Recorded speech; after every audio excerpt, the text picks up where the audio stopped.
Hello guys, this is your friend and we are back with a new fanfic. Which is what if Naruto went back in time and finds himself as a legendary Sannin Part 1. And if you enjoy this fanfic then please press the like button and subscribe to my channel for more fanfic like this. And now let's start the fanfic. As Uzumaki Naruto was on his way back to Konoha he felt the ground beneath him begin to quake. The quakes became more violent until fissures were formed in the earth. Off in the distance he felt an explosion of foul, malevolent chakra. Being a Jinchuriki, Naruto was easily able to identify the feel of demonic chakra. "I take it you can feel the brat," came a voice formed inside Naruto's head. "I doubt there is anyone in the elemental countries that can't." "Kyuubi, what the hell is going on here?" asked Naruto. The Kyuubi replied with simply one word, "Akatsuki." What you are feeling, brat, is the chakra of all of the Biju excluding myself being released at once, replied the Kyuubi in a somber tone. "Shit, well I've got to get back to Konoha and see what Ba-chan wants to do." "It doesn't matter kid," said the Kyuubi interrupting his container, seeing as the world will be destroyed. "What the hell are you talking about Kyuubi?" shouted Naruto inside his head. As if in response to Naruto's question the quakes became even more violent than they had been minutes before. Forests were destroyed, villages burned and mountains crumbled to the ground. Somehow the Biju Akatsuki captured were released. Demonic chakra is far more potent than your pitiful human variety as you well know.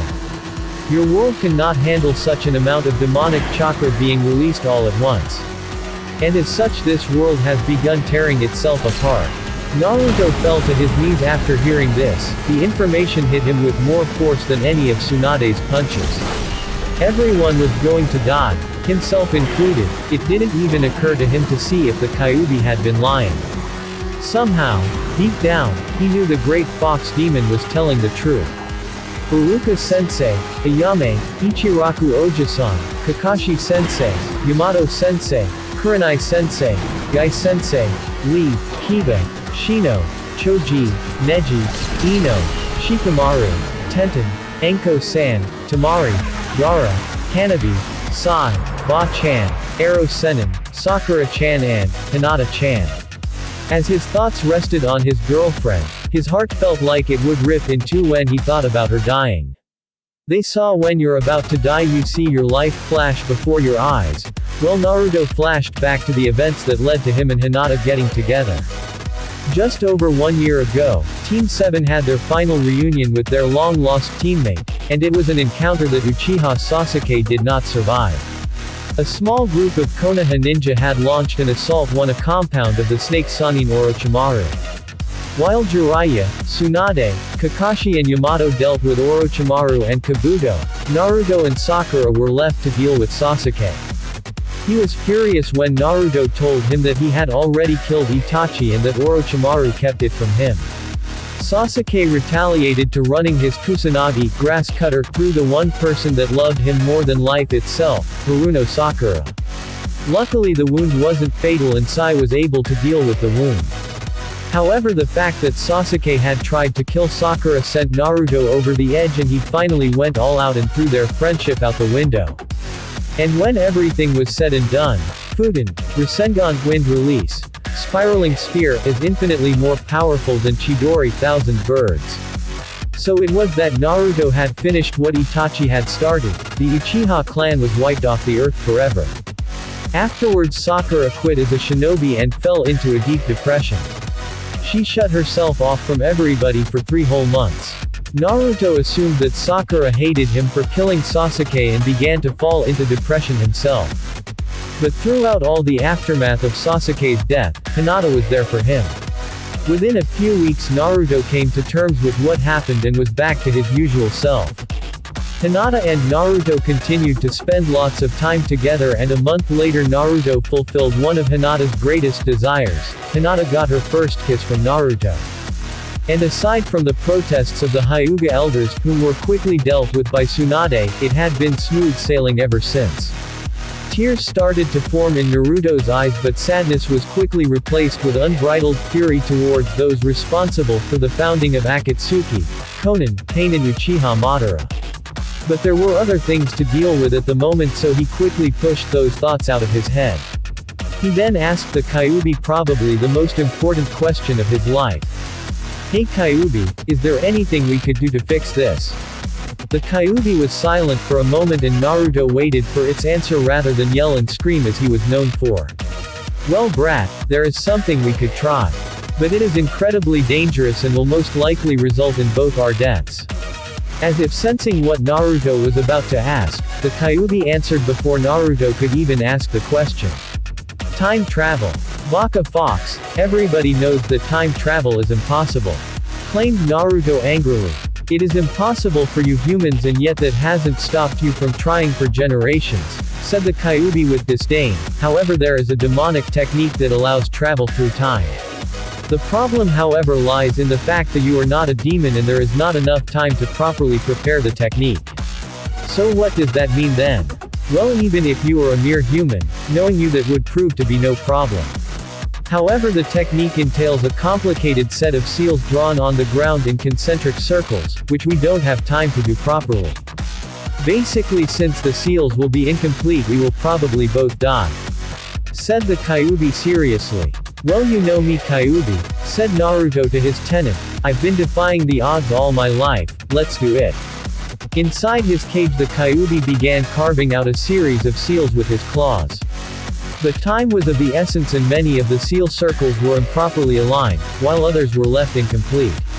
"I sure hope this works because I have no intentions of passing to the afterlife with this gaki." Within minutes the Kyuubi had drawn in all the seals he thought he had time for.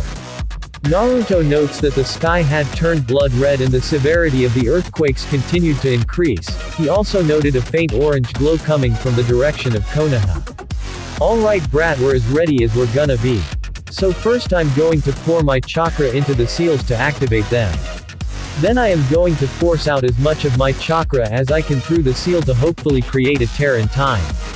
Hopefully this will work and we won't end up dead. Well, let's get this show on the road then," said Naruto.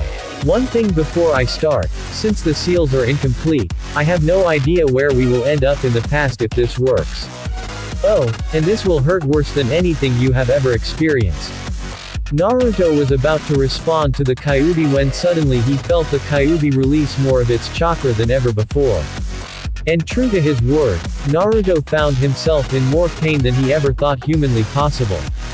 It felt like his entire body was burning from the inside out. Demonic chakra seemed to just spring forth from Naruto and erupt into the sky. Naruto was in so much pain that he just wanted it all to end. Suddenly he noticed something odd in front of him. It looked like the space in front of him was beginning to tear. Slowly but surely the tear began to get wider and wider, until it was about 3 times as tall as Naruto. Inside the tear there was a swirling mass of multicolored energy. "Just hang on for a few more seconds kid, almost done." Suddenly the energy expanded outward and completely enveloped Naruto. He felt himself being pulled forward into the tear and then everything went blank. Inside Naruto's mindscape, the unconscious form of Kazama Uzumaki Naruto was face down in front of the Kyuubi's cage. Slowly he began to stir and push himself up to a sitting position. "Now that you are awake brat, welcome to the past," said the Kyuubi. "What you mean it actually worked? We're not dead?" Naruto asked the Kyuubi eagerly.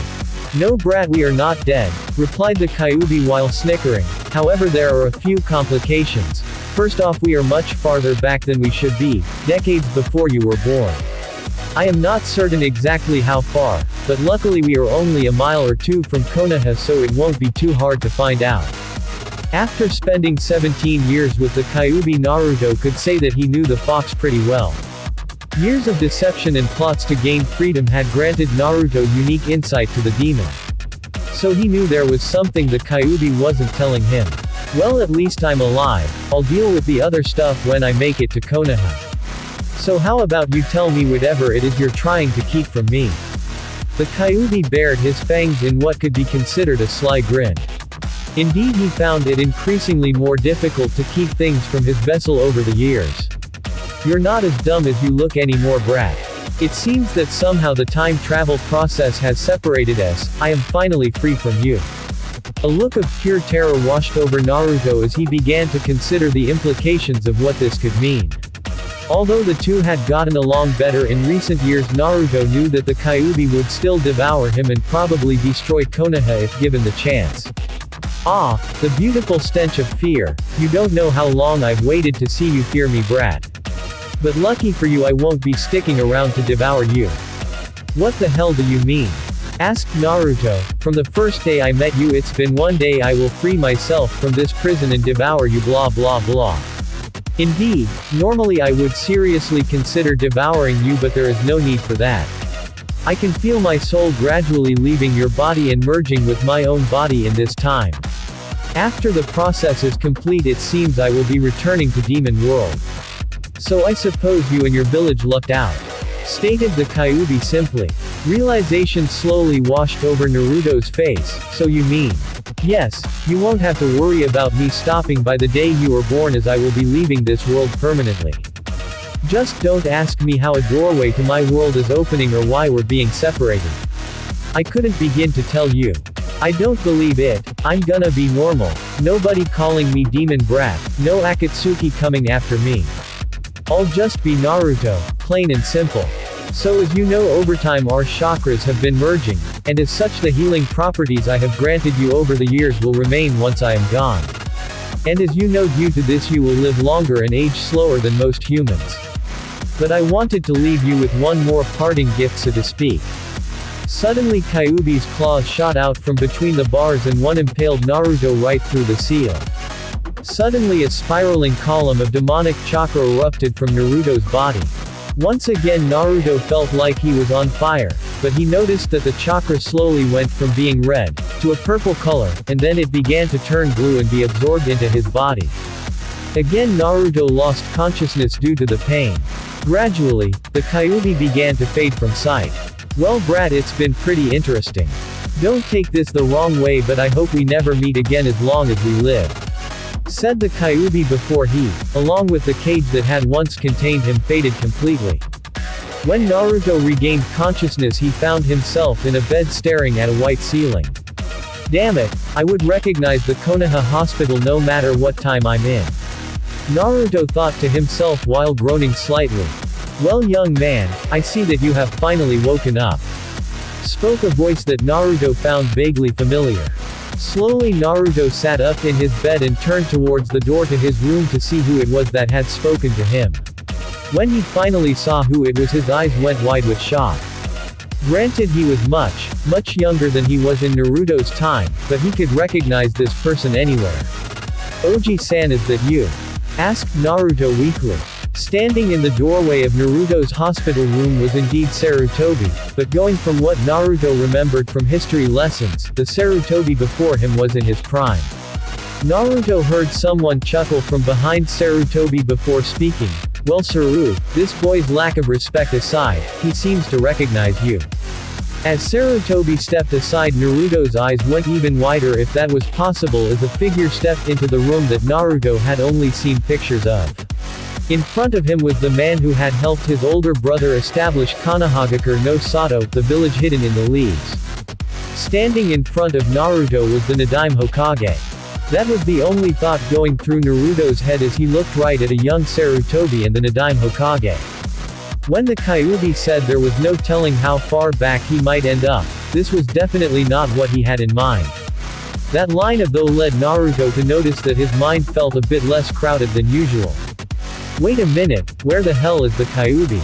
For someone so used to having another presence inside of his head, the inability to contact the Kyuubi alarmed him for a moment. Then he remembered the Kyuubi telling him that should the technique be successful, they would be forever separated. The voice of the Nadaime, however, pulled Naruto from his thoughts. Well, I'm glad to see you are up and about. Naruto couldn't help but hesitate briefly when the Nadaime asked for his name. Crap, what am I gonna do? I can't take the name Uzumaki because Uzu no Kuni, or Pool Country, and my mother's family are still around in this time. But I can't call myself Namikaze Naruto because when Ero Sannin takes his team, people might see him and think I'm my own father. So Naruto did what he always does in situations like this. He did what he does best. He acted on instinct and made something up. Naruto, Kazama Naruto, replied the blonde. Well, allow me to introduce myself. I am the Nadaime Hokage, the leader of Konohagakure no Sato village hidden in the leaves, and this is my former student Sarutobi.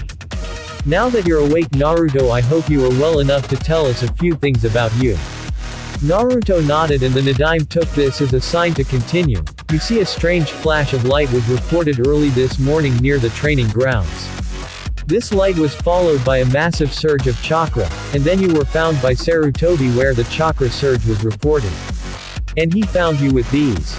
The Nadaime held out his hand and showed Naruto the necklace Tsunade had given to him as well as the remains of his Hitai Ite.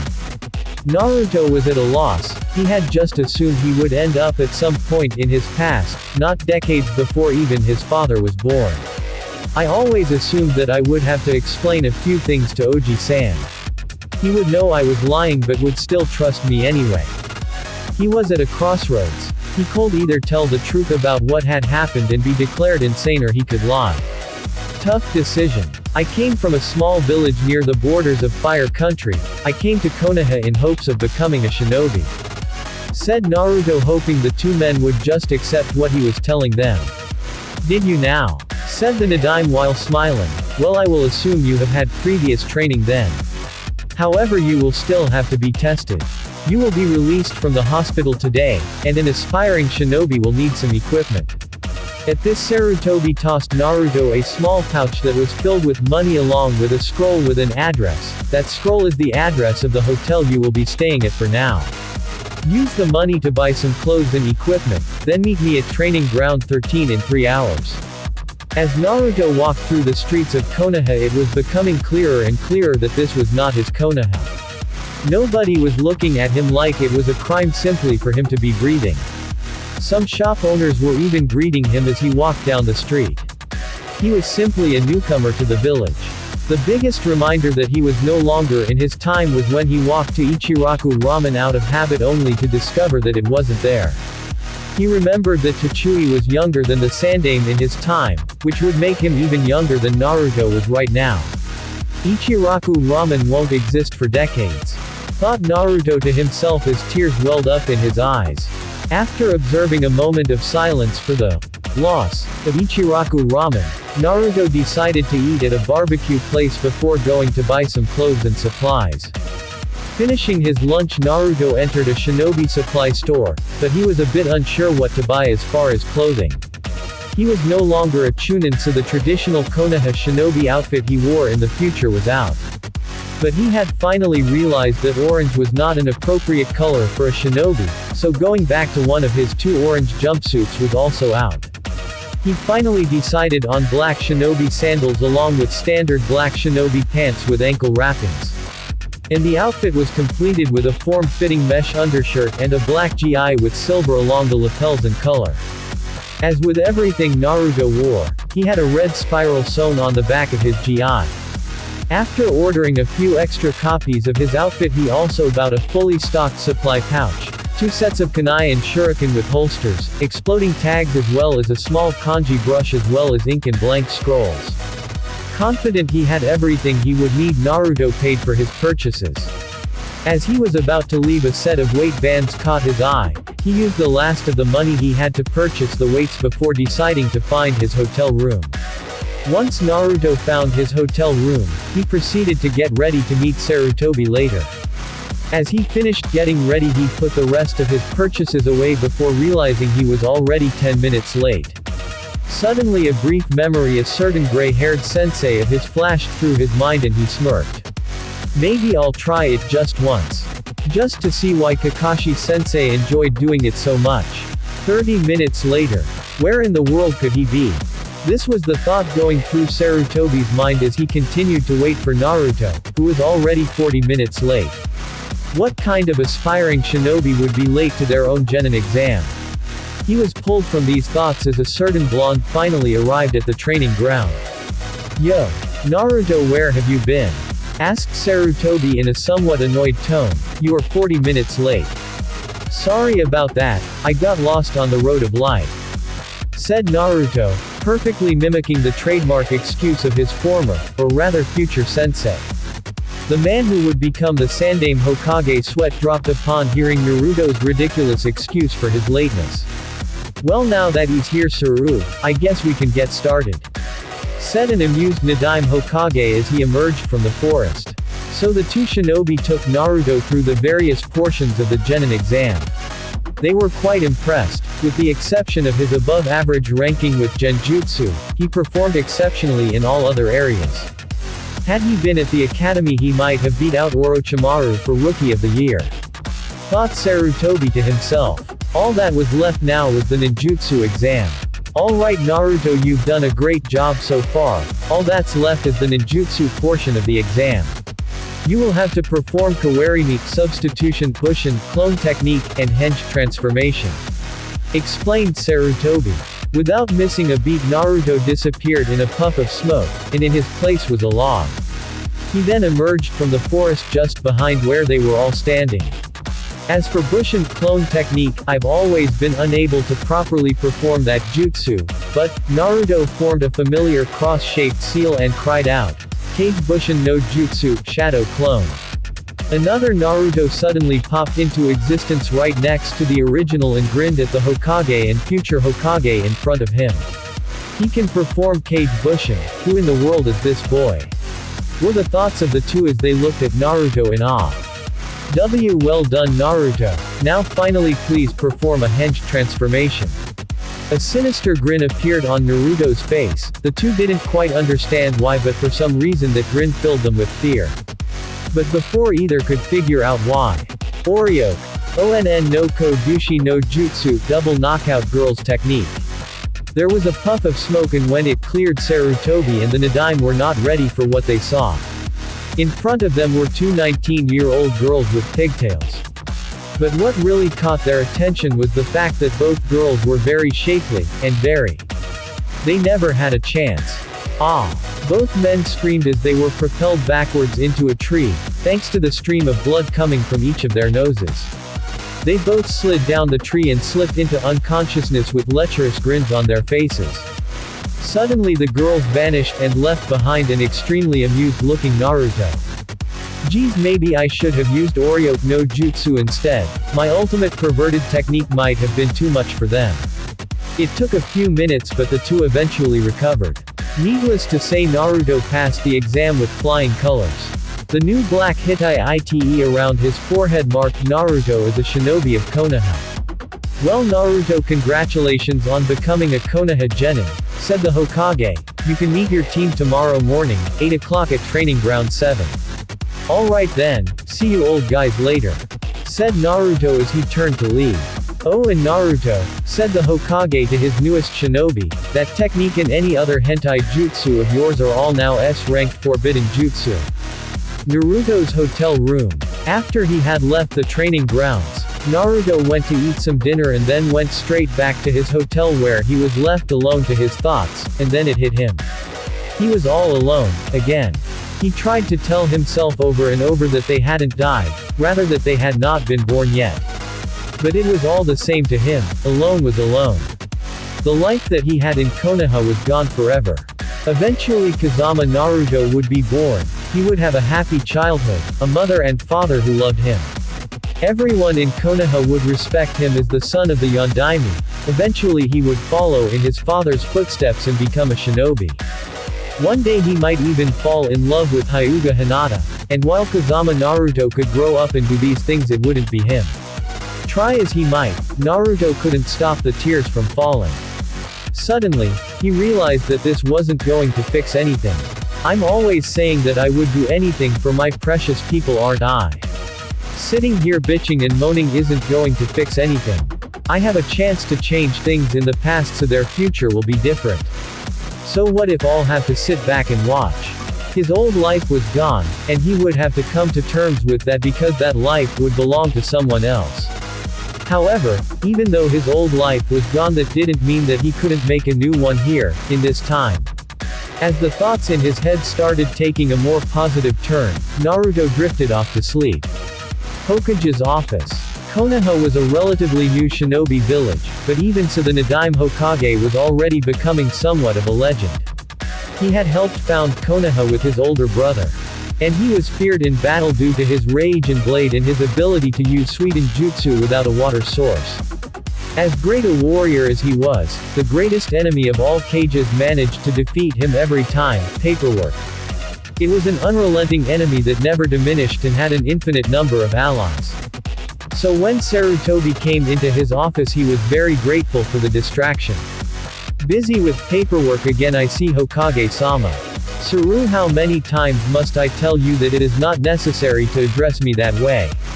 Said the Nadaime jokingly. Now I assume you've come with a report.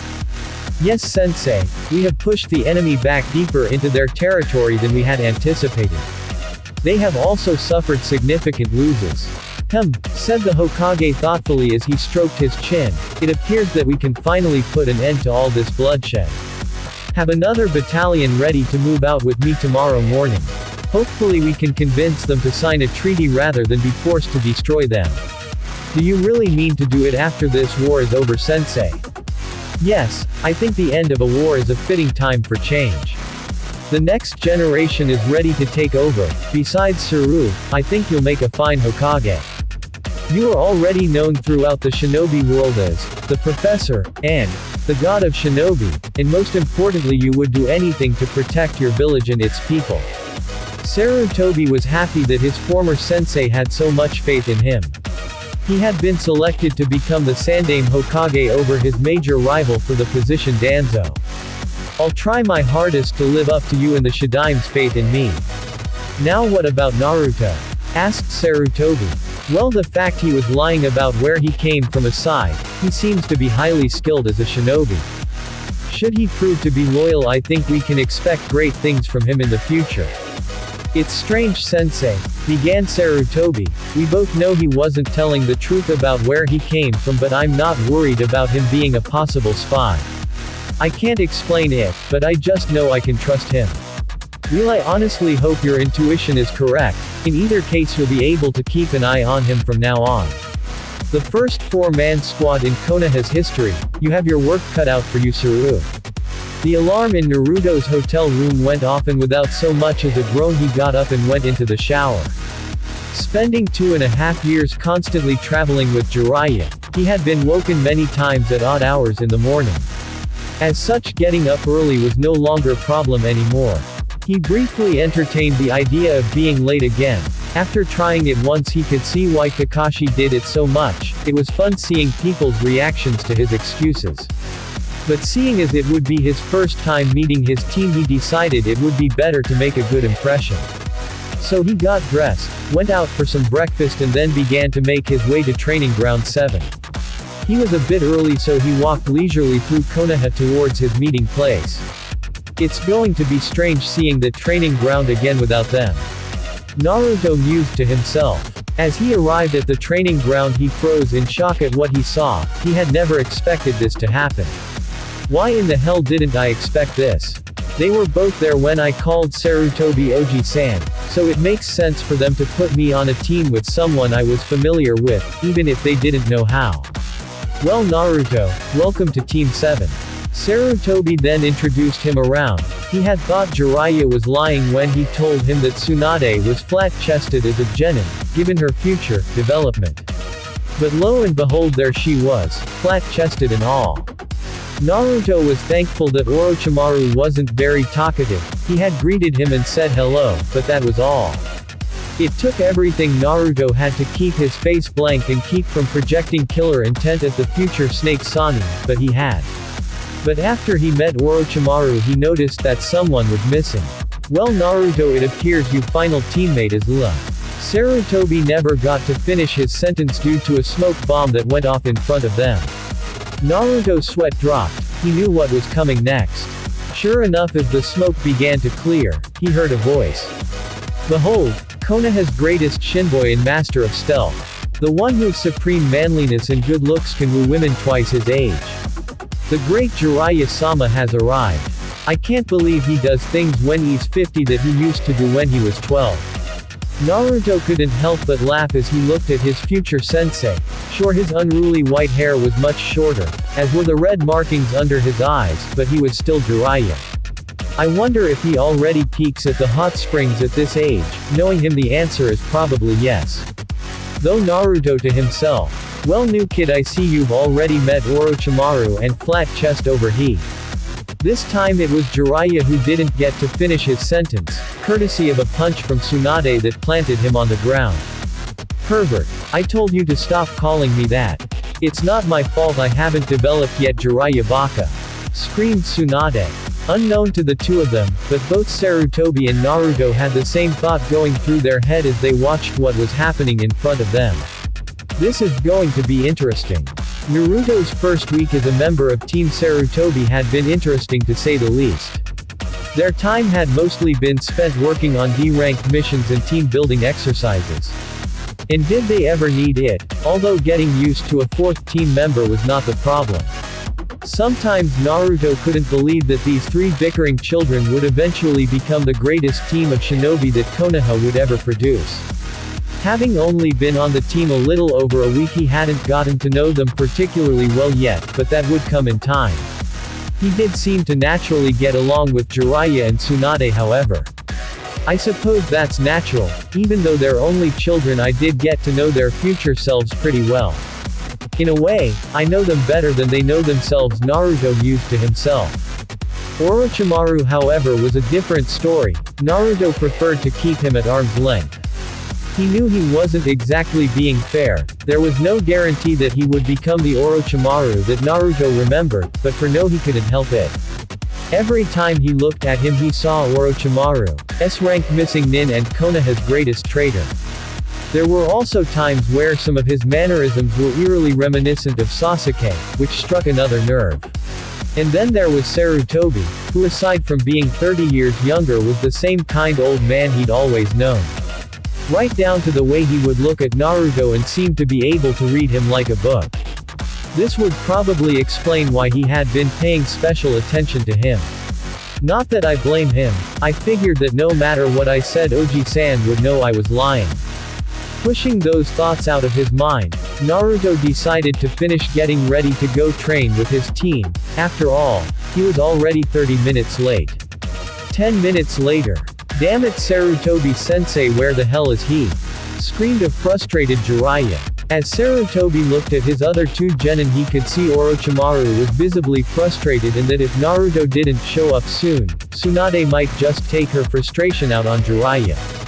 Frankly, he could understand where they were coming from. It was impossible not to be frustrated at Naruto when he would do this. Sarutobi was about to respond to Jiraiya when, "Yo," said Naruto like nothing was wrong as he suddenly appeared. "Where the hell have you been, Naruto?" screamed an enraged Tsunade. Naruto looked at his teammates with a bored expression worthy of Hitaki Kakashi before answering, "Sorry I'm late. A group of rogue ninjas set the Hokage Tower on fire and I helped to put it out." Sarutobi and Orochimaru both sighed and shook their heads in disbelief. They were both wondering if he would ever at least try to come up with a plausible excuse. Jiraiya and Tsunade, however, liar. Instead of responding, Naruto merely smiled at both of them sheepishly. "Well, now that our entire team is here, what will we be doing today, Sarutobi-sensei?" asked Orochimaru, who had decided to speak for the first time. Said Sarutobi to himself as he seemed to be asking himself the same thing. "I thought we would take a break from D-ranked missions and work on an advanced chakra control exercise." At this point, Naruto tuned out Jiraiya complaining about wanting to be taught some kick jutsus, as well as Sarutobi explaining how chakra control was important to a shinobi. Seeing as they were genin, if they were going to work on chakra control, there was only one exercise they could be doing. Tree climbing, thought Naruto to himself, smiling as he remembered working himself to exhaustion in the forests of Wave Country. Suddenly Naruto was pulled from his daydream as Tsuruboy threw 4 kunai onto the ground. "Each of you pick a tree and use these kunai to mark your progress," instructed Sarutobi. Orochimaru took his kunai in hand, but before he began climbing he attempted to test exactly how much chakra was needed for him to stick to the tree. He really is a genius, thought Naruto as he couldn't help but be impressed by what Orochimaru was doing. Tsunade got about 10 feet up on her first try before slipping off. Jiraiya on the other hand barely made it 5 before the bark cracked and he was propelled from the tree. Smooth move Jiraiya Baka, taunted Tsunade as he landed on the ground in an unceremonious heap.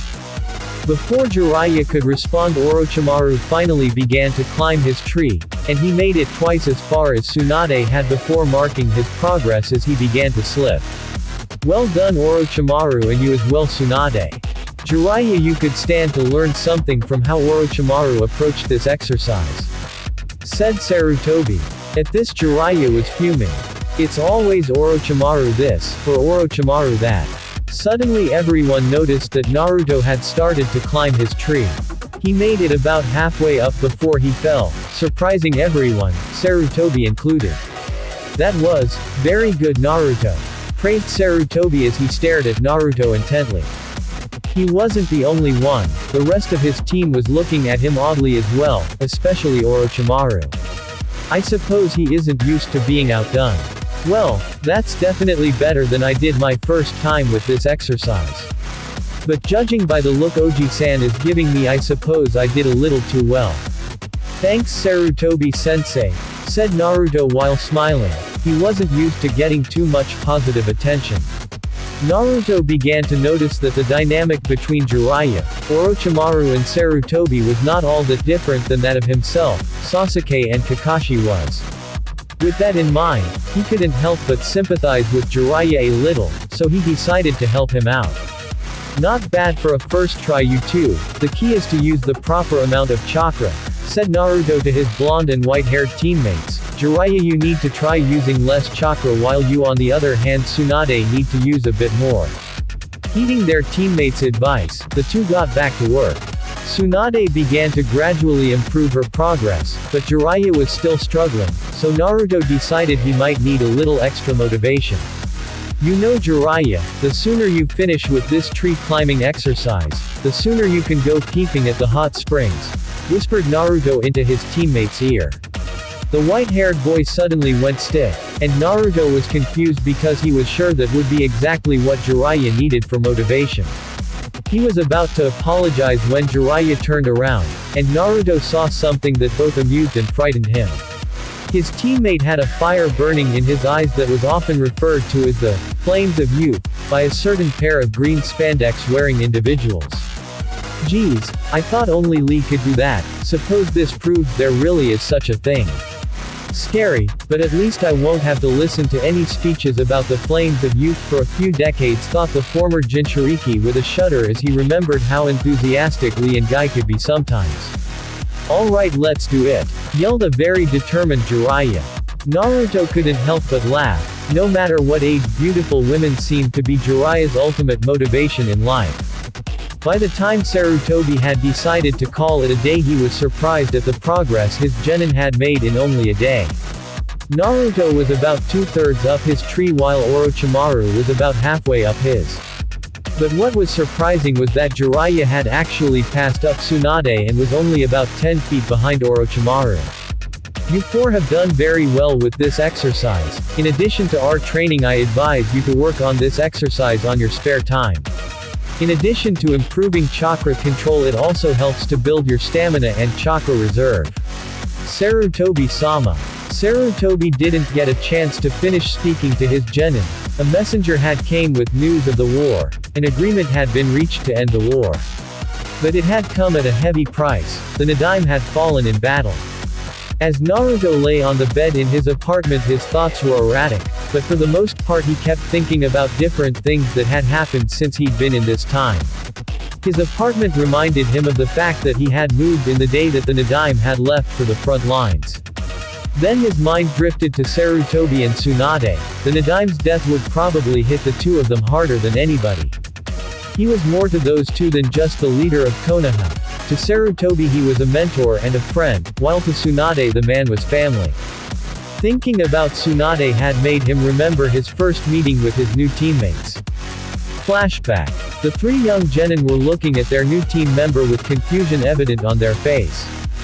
Genin squads consisted of a Junin sensei and 3 genin, so why were they getting a 4th? Alright team, as you can see we have a new team member. So let's take a moment to introduce ourselves again for his sake. Tell everyone a bit about yourself. Likes, dislikes, dreams and hobbies. Said Sarutobi as he looked at Naruto, indicating he wanted him to go first. Well, my name is Naruto and I like ramen. My dislikes are the 3 minutes it takes to prepare ramen as well as arrogant people and traitors. My hobbies are training and learning about seals, my dream. Naruto had to pause for a moment as he gave that some thought. His dream was to become Hokage, but was that what he still wanted? He had wanted to become Hokage in order to gain acknowledgement from everyone that had looked down on him for being a Jinchuriki, as well as being able to protect those important to him. But he wasn't a Jinchuriki anymore, so he was in direct control of what people here thought of him. He also didn't know what the consequences would be if he became the Yondaime instead of his father. My dream is to be the greatest Shinboy in Konoha's history and to be happy. Sarutobi studied Naruto for a moment. Whether he knew it or not, his dream had revealed a bit about him. Becoming the greatest Shinboy in Konoha's history was a big goal, but the look of determination in his eyes made it hard to doubt him. What had caught Sarutobi's attention was what he had said after that. It was phrased in a way that made it seem as if he had led a troubled life. I wonder what happened to you, Naruto. Seeing as Naruto was finished, the other blonde on their team decided to go next and introduce herself. I'm Tsunade. I like my family and I dislike perverts. At this point she sent a glare in Jiraiya's direction. My hobbies are spending time with my little brother and studying anatomy. My dream is to become a great kunoichi and make my grandfather and granduncle proud. Naruto couldn't help but notice that she was already starting down the path to becoming a legendary Nin. I am the great Jiraiya. I like beautiful women and dislike sticks in the mud like Orochimaru. My hobbies are training and spending time at the hot springs. I'm researching. I never really thought much about a dream for the future though. Doesn't even write Ika Paradise and he's already calling it research. My name is Orochimaru. I don't particularly like much and I dislike loud, annoying people. My hobbies are training and learning jutsu. And my future goal is to become the greatest ninjutsu user in the shinobi world. To be the greatest ninjutsu user in the world, it seemed like a good goal. Naruto wondered where along the line it got twisted into the search for immortality. But maybe, it doesn't have to be like last time. End flashback. Naruto decided to stop reminiscing and go for a walk. He couldn't help but notice how somber the mood around Konoha was. A testament to how much the people were going to miss their Hokage. Nobody had much time to grieve when Oji-san died. We all had to focus on rebuilding the village. Thought the blonde grimly. Somehow as he was walking around, Naruto ended up at the hot springs. He felt a familiar chakra distortion that told him that he was not alone. You know Jiraiya, even on days like today the women of Konoha will still put you in the hospital for peeping, said the blonde to the nearby wall while smirking. At first nothing happened, but then the figure of a person seemed to emerge from the wall. As this person dropped his camouflage, it was indeed Naruto's white-haired teammate. How the hell did you know I was here? Nobody has ever detected me while I used this jutsu, asked Jiraiya with a mixture of shock and indignation. Well, I guess I'm just full of surprises. I'll probably regret asking, but what exactly are you doing here? Well, this is a pretty sad time for Konoha. I just decided to come here and do some research to clear my head and hopefully cheer up a bit, replied Jiraiya. I see, so research must be what they're calling being a pervert these days. Don't call me a pervert, damn it, screamed Jiraiya without thinking. Instantly a wave of terror washed over Jiraiya, and Naruto smirked knowing what was coming next. There were sounds of movement and angry women coming from the other side of the wall. At this point Naruto decided to make a quick exit and took to the trees. I don't want to get too far away, then I might miss the show. Before Jiraiya could berate his teammate for abandoning him, he felt an incredible amount of killer intent coming from right behind him. Turning around, he saw a horde of women clad in nothing but bath towels. Jiraiya forgot for a brief moment that these women were about to put him in the hospital and began drooling at the sight. That only made them angrier. Hidden perfectly up in the treetops, a certain blonde was watching the mob of women beat Jiraiya within an inch of his life. As he sat there he felt a smile creep onto his face. Just for a moment while he was talking to Jiraiya and watching him get beat up by angry women, it felt just like old times. When the women left, Naruto came down from the trees and picked Jiraiya out of the crater the women had just beaten him into. Having one more laugh at his teammates' expense, he then started to make his way towards the hospital. I forget that he's only 12, he hasn't perfected any of his body hardening techniques yet. Oh well, sooner or later he still had that coming. Jiraiya didn't stay long at the hospital, he only needed to be treated for minor cuts and bruises, well minor for a shinbone. The doctor however was curious. Jiraiya refused to tell anyone how he had gotten injured in the first place. After Jiraiya had been patched up, the two genin wandered around the village for a while. With Naruto poking fun at Jiraiya's previous situation of course. The two went and ate before deciding to go their separate ways for the night. The next morning Naruto woke up and started getting ready for the ninjavibe's funeral. He showered, ate, put on his all-black shinobi funeral outfit and left the house. The first thing that Naruto noticed was that unlike with the Sandame's funeral, it wasn't raining. The whole village came to pay their final respects to their fallen leader. Sarutobi, clad in his Hokage robes, along with his former teammates Udatane Kaharu and Mitokado Homura, spoke a few words about their ex-sensei. Tsunade, who was standing next to Naruto, was doing her best to keep herself together, but tears were still falling freely from her face. On the other side of her was Naoki, her 5-year-old brother. Naruto figured that she and the ninjavibe were close, he was her granduncle after all. He put his arm around her and gave what he hoped was a reassuring smile as she turned to look at him. He didn't say anything, he just stood there with his arm around her, hoping it would provide at least a small bit of comfort. After everyone had dropped a single white flower atop his coffin, the funeral ended. Sarutobi informed his team before they left that they would meet at the usual spot tomorrow to resume their training.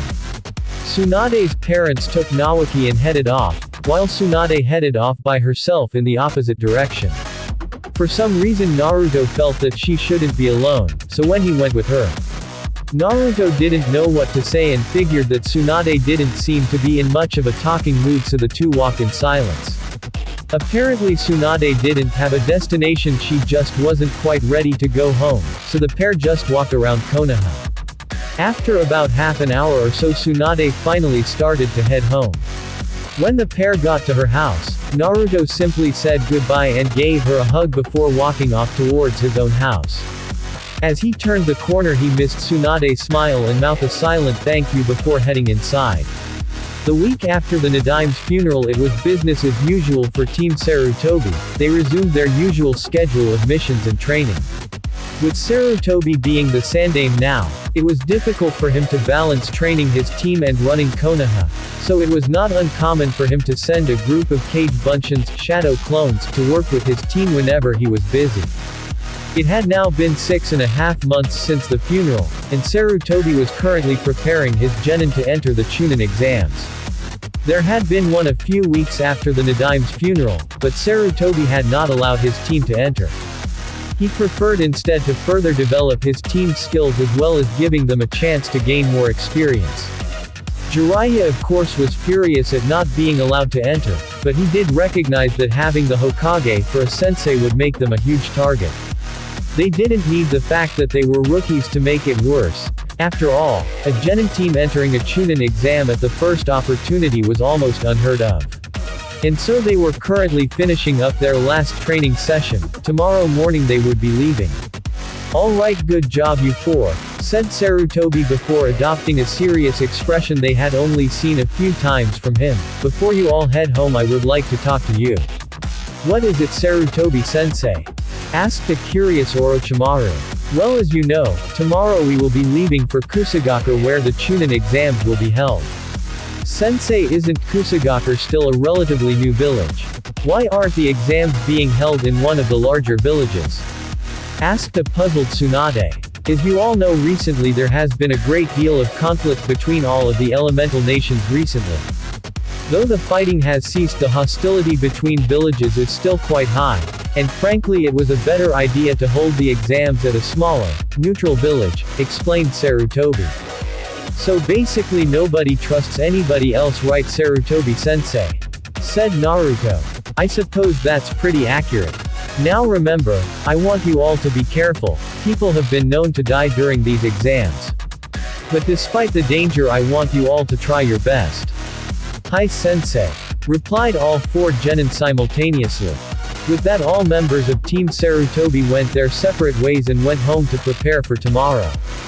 I hope this Chunin exams will be less eventful than my first one. Thought the blonde-haired shinobi. Ironically the person responsible for all of the trouble during that exam was now a teammate of his. These were the thoughts on Naruto's mind while he was packing everything he thought he might need for the exam. Given his previous experiences with the Chunin exam, he couldn't help but be cautious and pack a little extra of everything. While he was packing he also wondered what the exams would be like, how strong the other teams would be, and also if he would be promoted to Chunin. Across Konoha, thoughts similar to these were also on the minds of his 3 other teammates. Naruto awoke early the next morning and set himself about preparing to leave his apartment. After he had showered, eaten and double-checked his supplies he decided to head for the main gate. After all this is pretty important, so I'll do one better than show up on time, I'll be early, thought Naruto with a smirk as he tried to envision the reaction of his teammates.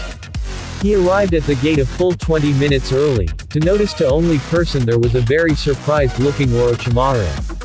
Even after all this time he still couldn't get that apprehension regarding the future snake Sannin out of the back of his head. But he had resolved a while ago to try and make a serious effort to get to know Orochimaru. After all, it didn't necessarily have to happen the same way as it did before. Suddenly Naruto was pulled from his musings as Orochimaru spoke up. I'm surprised to see you here early of all things. Said Orochimaru. Well, what can I say? I like to keep you guys on your toes. Replied a grinning Naruto. For a brief second Naruto could have sworn he saw a small grin on Orochimaru's face, but a moment later it was gone and he just brushed it off. A long, uncomfortable silence followed the 2 boys' brief conversation. This just served to remind Naruto of how far he used to go to keep Orochimaru at arm's length. He also recalled when it was brought to attention that his behavior wasn't just affecting him. Flashback. Okay, today we are going to pair off and do some sparring, taijutsu only. So Jiraiya you spar with Tsunade and then Orochimaru you will be sparring with Naruto, explained Sarutobi. Jiraiya and Tsunade both glanced at each other briefly before turning to look at Naruto. For some reason Naruto went out of his way to try and have nothing to do with Orochimaru whatsoever. They figured that he would try to get out of working with him. And sure enough Naruto was about to voice his objections to working with Orochimaru when, damn it, I can't take this anymore, screamed an irate Tsunade. Naruto, I don't know what the hell your problem is with Orochimaru, but get over it. We are a team, the 4 of us, and it's time you started acting like it. End flashback. And just like that, Tsunade had put Naruto in his place. He could have sworn that for a moment he saw Tsunade Bachan yelling at him rather than his teammate. So like a good boy, he had resolved to work on his relationship with Orochimaru. Who would have thought that she could be just as frightening at 12 as she can be at 50, thought Naruto to himself. So how do you feel about our chances in the Chunin exams, Orochimaru? I am not sure, the exams are said to be extremely difficult, especially on a Genin squad's first try. But I still expect to do well, even if I do not get promoted, answered Naruto's pale teammate. Both boys continued to engage in some light conversation about the exams, and when their other teammates arrived they joined in as well. This was the scene that greeted Sarutobi when he finally arrived, all 4 of his charges discussing the exam. At seeing all 4 of them finally starting to bond, he couldn't help but smile. Alright, it is time to depart. It is almost a 6-day journey westward to Kusagakure. The exam however starts in 7, so the quicker we get there the more time there will be for you to rest up, said the Sandaime to his team, are you 4 ready? Hi sensei. And with that the 5 set off westward towards Kusa no Kuni, land of grass. Most of the journey them through Fire Country, which was uneventful for Naruto. During his training with Jiraiya he had been all over Fire Country as well as a few other places. However, he had never been to Kusa, so he was looking forward to seeing what it was like. So Naruto took particular notice as the landscape began to change. The lush green forests of Hai no Kuni, Land of Fire, began to thin out and eventually gave way to open plains that signified the beginnings of grass country. After a few more hours Team Sarutobi found themselves traveling through a dense bamboo forest. Naruto paid particular attention due to the fact that he had never quite seen anything like this before. After all, bamboo was non-existent in Konoha. Alright team, if we pick up the pace we can reach Kusagakure, hidden grass, within the hour, said Sarutobi as he began speeding up. And just like that Naruto was pulled from his sightseeing as the team sped onward. Like their sensei had said, they indeed found themselves at the gates of Kusagakure in less than an hour. For Genin, who had never been out of Fire Country before, a different hidden village was quite a sight. From what they had seen, Kusa no Kuni was mostly a mixture between bamboo forests, slightly rocky terrain and of course grassy plains. The village seemed to be naturally surrounded by a bamboo forest, so for the most part there was no need for the high walls that Konoha boasted. The village itself was smaller than Konoha, but had an entirely different look and feel to it. If Naruto had to pick one word to describe Kusa, it would be green. For indeed, even within the village itself there was an abundance of plant life, be it grass fields, trees, or other exotic plants. Other than that, most of the buildings and shops appeared to be standard. Many of the various shops, clan houses and various other structures would not have been out of place in any other shinobi village. However, the one exception to this was their cage tower. It was massive, easily the tallest building in the village, which is normal for a shinobi village. But what was unusual was what the tower was constructed of. It seemed to be made of an elegant sort of marble material. Naruto couldn't help but notice that it looked more like a sculpture than where the strongest shinobi of the village spent his time. As Team Sarutobi continued through the village towards their hotel, each member of the team had their minds on the exam. Naruto exuded somewhat of a focused calm, Orochimaru had schooled a neutral expression onto his face, Jiraiya had on a cocky smirk, but Tsunade seemed a bit troubled. It's unusual to see Tsunade like this. I wonder what the problem is, thought Naruto to himself silently. His time with his new team had given him a much better understanding of women than he had previously possessed at age 12. So he knew it was best to catch Tsunade alone before trying to find out the problem, rather than putting her on the spot in front of everyone. Naruto decided to keep his mouth shut as they continued on their way. After checking in, the team proceeded to their rooms. Being the only kunoichi of the group, Tsunade had gotten her own room. The addition of Naruto split the boys up as well. Naruto roomed with Jiraiya and Orochimaru was with Sarutobi. Before you all go to your rooms, I have just a few things to say. First off, the Chunin exams officially begin tomorrow morning at 9. Here are your entry passes for the exam, said Sarutobi as he handed each of his charges a form of paper. That form contains all the necessary information regarding your first exam tomorrow. This is all the information you will be getting for now. Beyond that, I would like to remind you that your greatest asset in this exam is teamwork. Good luck to all of you. And with that, Sarutobi made a single seal and disappeared in a cloud of smoke.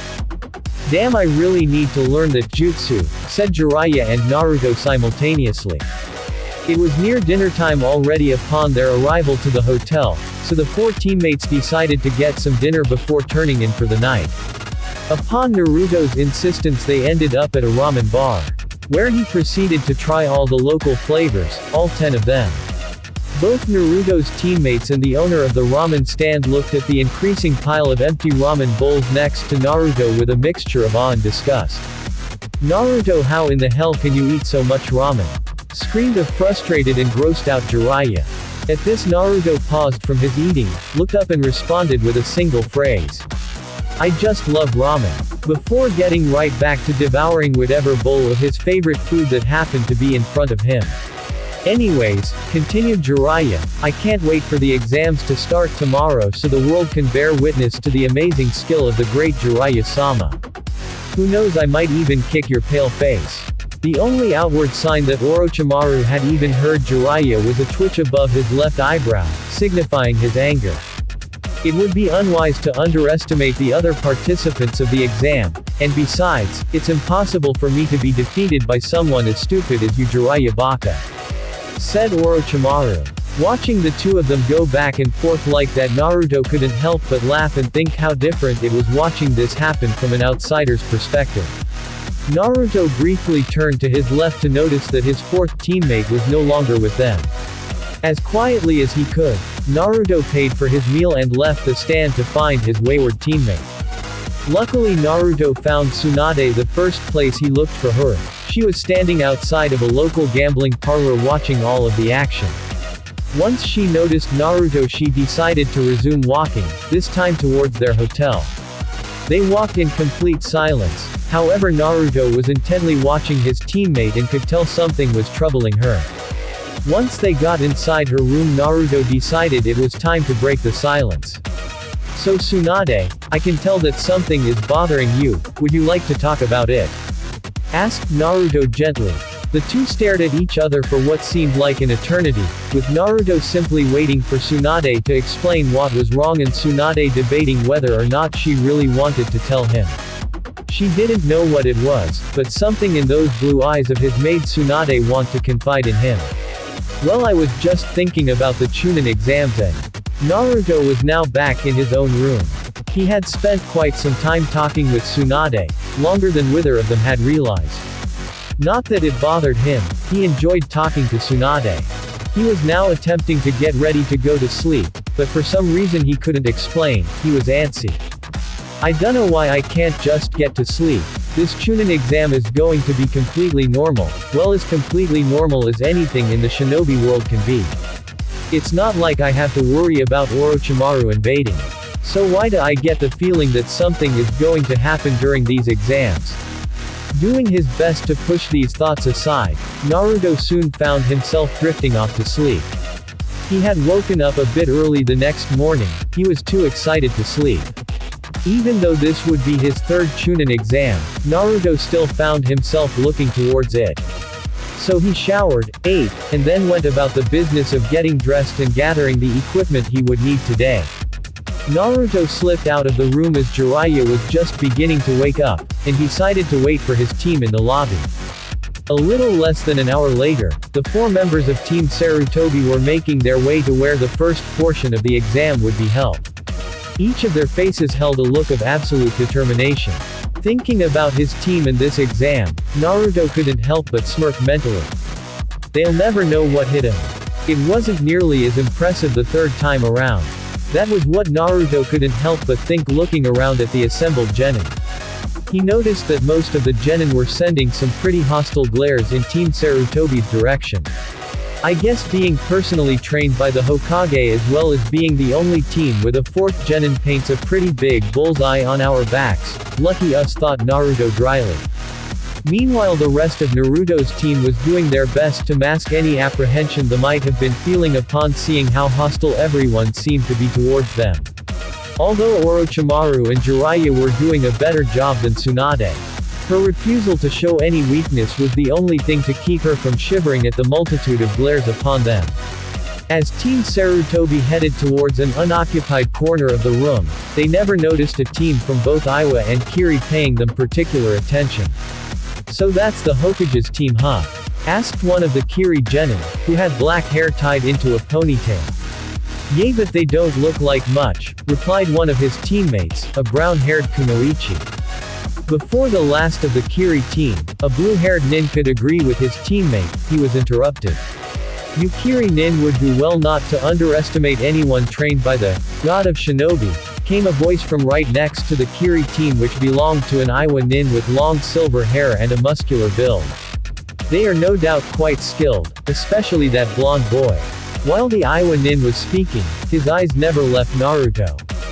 As they waited for their proctors, Tsunade couldn't help but state the obvious, does anybody get the feeling that people here are paying us particular attention? I suppose that with us being the students of the Hokage our reputation precedes us, said Orochimaru in the calm and collected monotones he had become famous for. Being able to say you defeated the students of the Hokage would make quite the accomplishment. Yay, either that or people are all bent out of shape seeing as we're a team of 4, stated Jiraiya. Well, either way it looks like almost everyone is just itching to take a shot at us, thought Suan to herself. Suddenly Tsunade noticed a comforting hand on her shoulder. Turning around she noticed the smiling face of her fellow blonde-haired teammate. Don't worry Tsunade, we're gonna do just fine, said Naruto encouragingly. For some reason that she couldn't quite fathom right then, that one simple statement from Naruto seemed to completely renew her confidence. Thank you Naruto-kun, said Tsunade. As soon as the words left her mouth she immediately realized that she had indeed just said that aloud. It was at this point that her face took on an interesting shade of cherry red. As if her neck had a will of its own, she raised her head to chance a look at her teammates. Naruto and Orochimaru kept whatever was on their minds at that moment to themselves, merely responding with raised eyebrows. Unfortunately Jiraiya wasn't as gracious. "Oho Naruto-kun, now is it? I had no idea that you two were already on such friendly terms," joked Jiraiya while grinning lecherously. Tsunade quickly snapped out of her embarrassment and handed Jiraiya a one-way ticket to the floor. Fool, thought Orochimaru. No matter what I suppose Ero Sannin will always be a baka, thought Naruto as he shook his head in exasperation. It was at this moment that the Chunin exam proctors arrived. The head proctor was for the most part unassuming, save for a horizontal scar on his face that ran cheek to cheek. Welcome to Kusagaku's Chunin exam. I will be your head proctor for this stage of the exam. When your team is called, follow your respective proctor to your team's assigned meeting room. Once you arrive, your exam will begin, explained the Kusanin curtly. One by one exam proctors would call out a team and then lead them up one floor to their meeting room. After about half of the teams had been called. Team Sarutobi from Konoha, please follow me, said a female Kusa Chunin. Wordlessly 4 genin stood up and followed the proctor who had called them up to the next floor of the building they were in.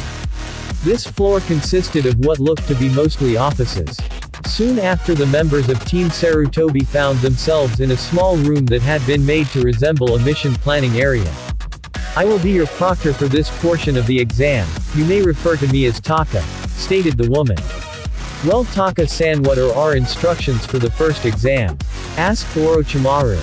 Before answering, Taka pulled a scroll from her pouch and summoned a folder of documents from within it. This year the initial stage of the Chunin exam will be a mock mission of sorts. Your team is charged with the retrieval of vital documents from a secure location.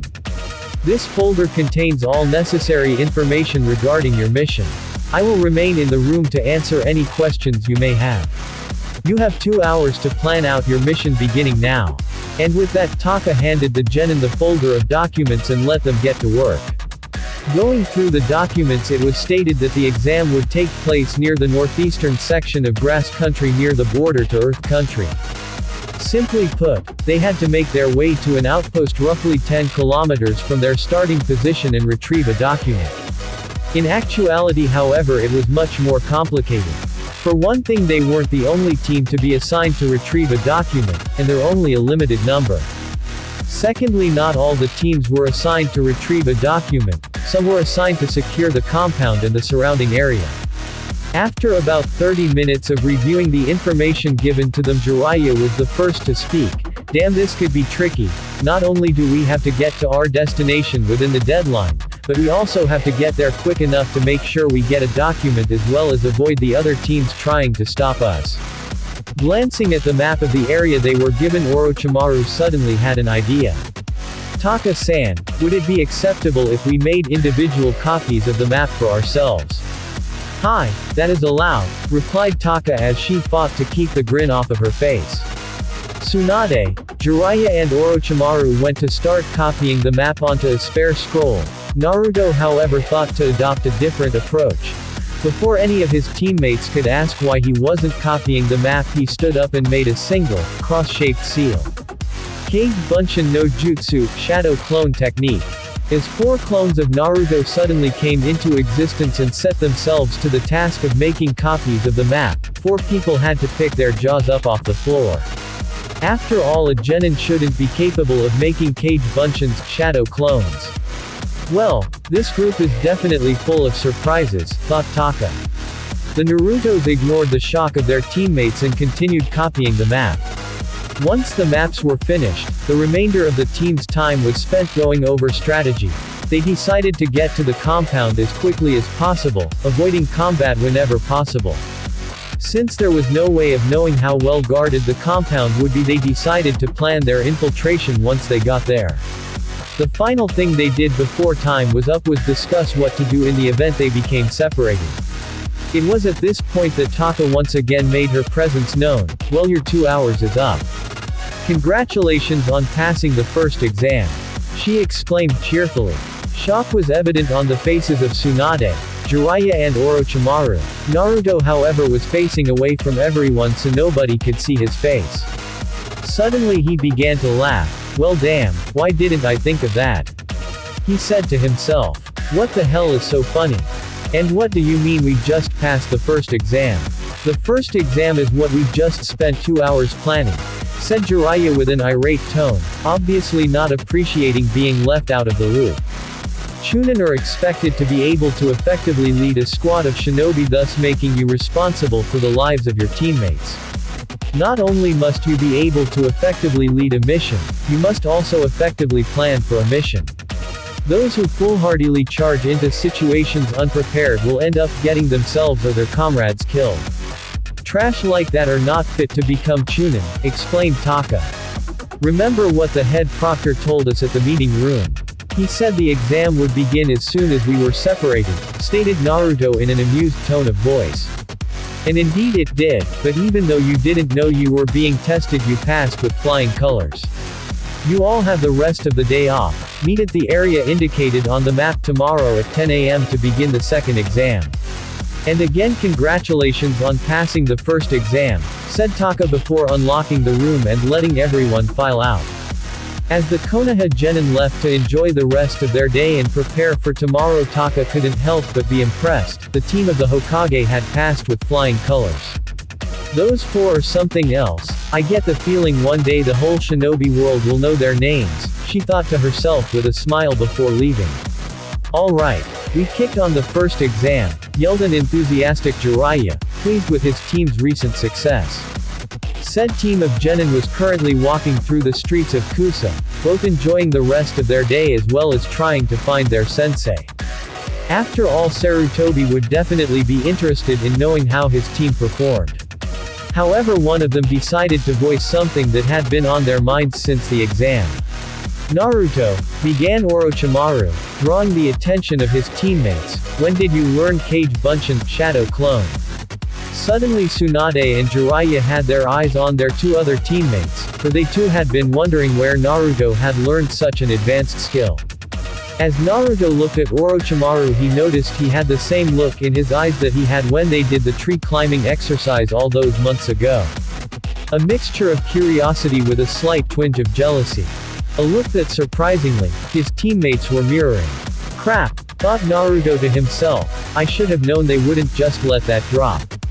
Looks like they think Oji-san been showing me a few things on the side. Well, that's not the case, but then again I learned it after stealing the Forbidden Scroll almost 40 years from now, won't fly either. Sarutobi-sensei and I haven't been training in secret, if that's what any of you are thinking. At this the features of his teammates softened slightly, but where I did learn it is a secret. Naruto suddenly took a turn down a mostly deserted street, and though slightly confused as to where he was going, his team followed anyways. Tsunade and Jiraiya seemed to accept that they weren't going to get anything more out of him.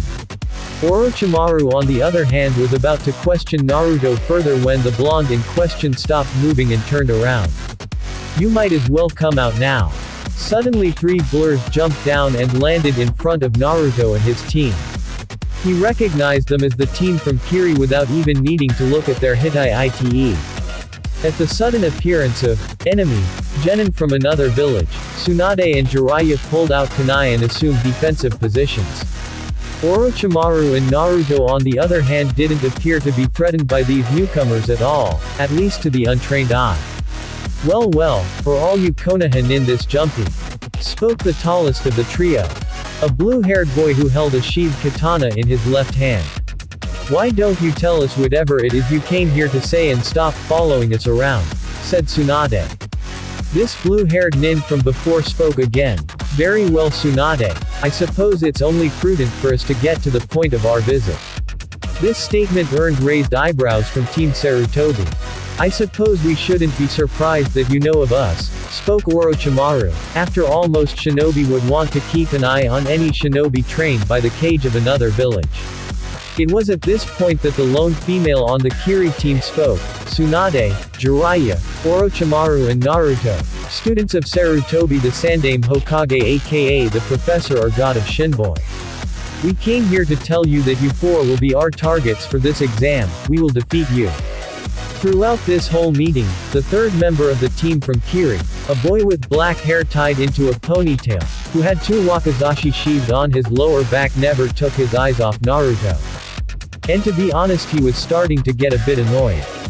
You look like you have something you want to say to me, said Naruto. My name is Kenkaku Tishu, I look forward to testing my abilities against you Naruto, said the boy who called himself Tishu. Naruto noticed that a thick mist began to form on the street they were on, and when it cleared the team from Kiri was gone. That Tishu guy reminds me of Itachi, and that can't possibly be a good thing. With their unexpected visitors gone, Team Sarutobi decided to continue on their way. They had barely been walking for a few minutes when Naruto's stomach decided to make its presence known. As Naruto's stomach grumbling drew the attention of his entire team, he simply put his hand behind his head and smiled sheepishly. Anyone want to join me for some ramen? At this point Tsunade, Jiraiya and Orochimaru's sweat dropped before walking off, leaving Naruto to seek out his favorite meal on his own. I take that as a no. 8 bowls of ramen later Naruto decided to call it quits, but rather than return to his hotel he decided to continue walking around Kusa. After a little while he found himself in what he concluded must have been a training area. The sun was just beginning to set and for some reason he couldn't explain, Naruto felt compelled to watch it. Suddenly Naruto looked behind him and threw a kunai into the bushes. You know, I'm getting real sick of people following me around today, he said in an annoyed tone. From the bushes emerged a boy with long silver hair and a muscular build. Naruto identified him as an Iwa nin from the Hitai Ite around his neck. He also noted this mysterious nin had caught his kunai in between 2 fingers. I apologize for following you all day. I was simply waiting to catch you alone before introducing myself, said the boy in a cheerful tone. My name is Hayubashi Toshiro, it's a pleasure to meet you Kazama Naruto. With his introduction he extended his hand, which Naruto shook. Well, you already seem to know who I am, said Naruto with a smirk. Oh indeed I do, and now that the introductions have been made I'll be taking my leave. The next time we meet I'm going to kill you, said Toshiro with a smile on his face. Will you now? Might I ask why you want me dead? Certainly, I believe that aside from myself you might be the strongest genin in this exam. Toshiro continued to speak in the same cheerful tone, thus I want to fight you and when we do I am going to kill you. I see, said Naruto, you like to fight the toughest competition. Well you seem very sure you will defeat me, it might not be that easy. Toshiro suddenly threw Naruto's kunai back at him. Naruto caught it with a finger through the ring at the end, centimeters from striking his eye. At this Toshiro smiled even wider. Oh I definitely don't expect it to be easy Naruto, in fact I hope it will be quite the opposite. After all easy kills are never satisfying. Ya ne. After saying his farewell, Toshiro performed Shunshin body flicker, leaving Naruto once again by himself. Looks like a lot of people are interested in fighting me, this should be fun, thought Naruto to himself as he decided to return to his hotel and get some sleep. After all it was a big day tomorrow. The next day, second exam starting area. As Team Sarutobi arrived at their starting point they saw Taka waiting to greet them. Well you 4 are here early, that's good now we can get started. As you know, you are the only team with 4 members, so there will be a slight change in the parameters of your exam. Instantly the 4 genin were a bit wary, especially Naruto. He didn't like where he thought this was going. But it was Jiraiya that spoke up. What do you mean a slight change? At this a sadistic smirk appeared on Taka's face that reminded Naruto way too much of one Mitarashi Anko. Well, you 4 are going to be separated and will have to find your missing team members before proceeding with your mission. Suddenly 2 Kusa Junin appeared out of thin air, grabbed Naruto, and Shunshin's body flicker away to an unknown location. Before any of the 3 remaining team members could make any sort of protest, Taka tossed them a scroll. That's another map that shows the general area where Naruto is now located, and he's been given one to show your location. Your second exam streak.